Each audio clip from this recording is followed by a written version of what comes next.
ఆంధ్రప్రదేశ్ రాజకీయాల్లో సింహపురి పాలిటిక్స్ రూటే సెపరేటు. ఇక్కడ ఎన్నికలు వచ్చిన ప్రతిసారి రాజకీయం రంజుగా మారుతుంటుంది.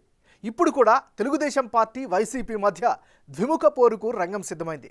2014-2019 ఎన్నికల్లో అనిల్ కుమార్ యాదవ్ వైసీపీ నుంచి వరుసగా 2 సార్లు గెలిచారు. అయితే ఆయనను ఇప్పుడు నర్సరావుపేట ఎంపీ స్థానం నుంచి పోటీ చేయాలని వైసీపీ హైకమాండ్ ఆదేశించడంతో సింహపురి రాజకీయం మారిపోయింది. పొలిటికల్ చెక్మేట్ పెట్టడానికి వైసీపీ మైనారిటీ అభ్యర్థిని రంగంలోకి దింపితే గత ఎన్నికల్లో పోరాడి ఓడిపోయిన అభ్యర్థినే తెలుగుదేశం పార్టీ రంగంలోకి దించేందుకు సిద్ధమైంది. మరి నెల్లూరు సిటీ నియోజకవర్గం ఓటర్ నాడి ఎలా ఉందో తెలుసుకునే ముందు 2019 అసెంబ్లీ ఫలితాలను ఒకసారి చూద్దాం. 2019 ఎన్నికల్లో నెల్లూరు సిటీ నుంచి వైసీపీ అభ్యర్థిగా పోటీ చేసిన అనిల్ కుమార్ యాదవ్ 47% ఓట్లు సాధించి సమీప ప్రత్యర్థిపై గెలిచారు. టీడీపీ అభ్యర్థి పొంగూరు నారాయణకు 46% ఓట్లు వచ్చాయి. జనసేన అభ్యర్థి కేతంరెడ్డి వినోద్ రెడ్డి 3% ఓట్లను సాధించగలిగారు. ఇతరులకు 4% ఓట్లు వచ్చాయి. గత ఎన్నికల్లో అనిల్ కుమార్ యాదవ్ గెలుపులో కోటంరెడ్డి శ్రీధర్ రెడ్డి, ఆనం రామనారాయణ రెడ్డి, కాకాని గోవర్ధన్ రెడ్డి వంటి నాయకుల సపోర్టు చాలా వరకు పనిచేసింది. అదే సమయంలో నారాయణ కూడా గట్టి పోటీని ఇచ్చారు. కాపు సామాజిక వర్గం సహా తెలుగుదేశం పార్టీ సంప్రదాయ ఓటు బ్యాంక్ అంతా నారాయణ వైపే కనిపించింది. మరి ఈసారి ఎన్నికల్లో నెల్లూరు సిటీ సెగ్మెంట్లో రాజకీయం ఎలా ఉండబోతోందో big TV exclusive detailed election సర్వేలో వెల్లడైనటువంటి అభిప్రాయాలను ఇప్పుడు పరిశీలిద్దాం. వైఎస్ఆర్ కాంగ్రెస్ పార్టీకి చెందినటువంటి నాయకుడు మహ్మద్ ఖలీల్ అహ్మద్. ఈయనకి రానున్న ఎన్నికల్లో అనుకూలమైనటువంటి అంశాలు ఏమిటి పరిశీలిస్తే సుదీర్ఘమైనటువంటి రాజకీయ అనుభవం ఖచ్చితంగా కలిసొచ్చే అంశంగా చెప్పుకోవచ్చు. నెల్లూరు నియోజకవర్గంలో మైనారిటీల మద్దతుపై ప్రధానంగా ఆశలు పెట్టుకున్నటువంటి పరిస్థితి కనిపిస్తోంది. మరోవైపు జగన్మోహన్ రెడ్డి ప్రభుత్వ పథకాల లబ్ధిదారుల ఓట్లపై ప్రధానంగా ఆశలు పెట్టుకున్నారు.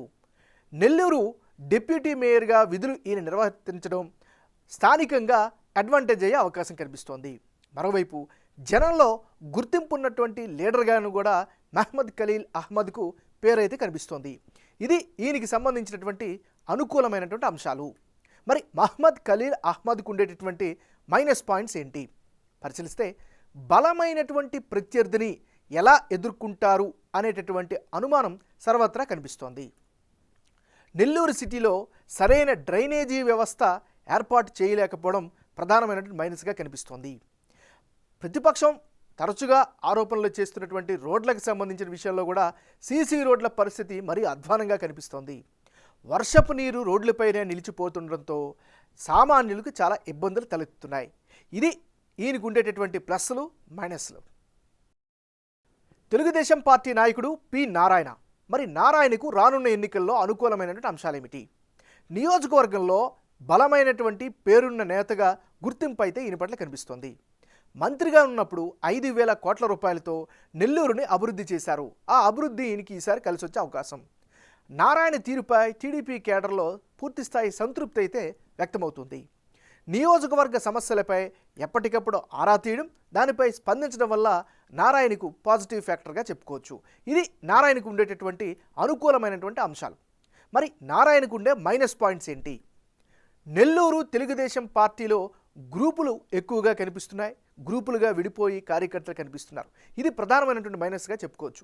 ఇది నారాయణకు ఉండేటటువంటి ప్లస్లు మైనస్లు. రానున్న ఎన్నికల్లో నియోజకవర్గంలో ఎవరెవరు బరిలో ఉంటే ఫలితాలు ఏ విధంగా వచ్చే అవకాశం ఉందో ఇప్పుడు పరిశీలిద్దాం.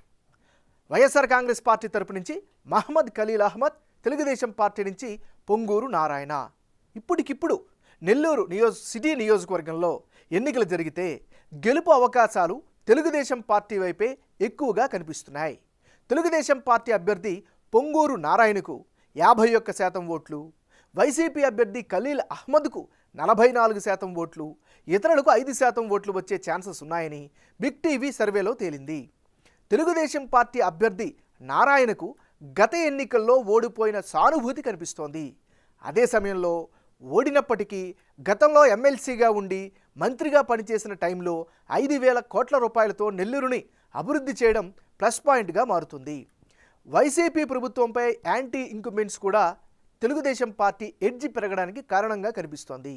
మరోవైపు వైసీపీ నుంచి మహ్మద్ ఖలీల్ అహ్మద్ను నియోజకవర్గ ఇన్ఛార్జిగా కేటాయించారు. అటు వైసీపీ టికెట్ కోసం వేమిరెడ్డి ప్రభాకర్ రెడ్డి కుటుంబం పోటీ పడుతున్నా వారికి ఎంపీ టికెట్ ఇస్తామని చెప్పి కూల్ చేశారు.